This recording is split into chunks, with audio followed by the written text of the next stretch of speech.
আসসালামু আলাইকুম। এটা হলো বড় শিলা কচ্ছপের বাচ্চা। দেখেন এরা পানিতে কিভাবে সুন্দরভাবে সাঁতার কাটতেছে। দেখেন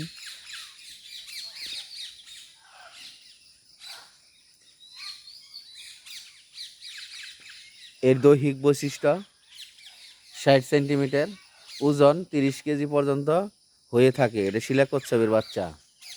পাহাড়ি মিশ্র সবুজ বনে এরা বসবাস করে।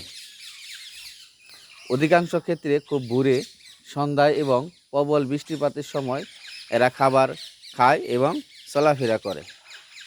প্রধানত সবুজ লতাপাতা, বাঁশের কচি অংশ, মাশরুম ও ফল এদের প্রিয় খাবার।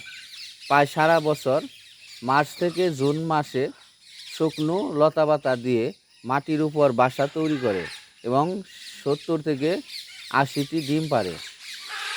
60 থেকে 90 দিনের মধ্যে ডিম ফুটে বাচ্চা বের হয়। পার্বত্য পার্বত্য চট্টগ্রামে এই শিলা কচ্ছপ বসবাস করে। এর বাচ্চাগুলো দেখছেন কি সুন্দর কিউট লাগতেছে, পানিতে বাচ্চা সাঁতার কাটতেছে।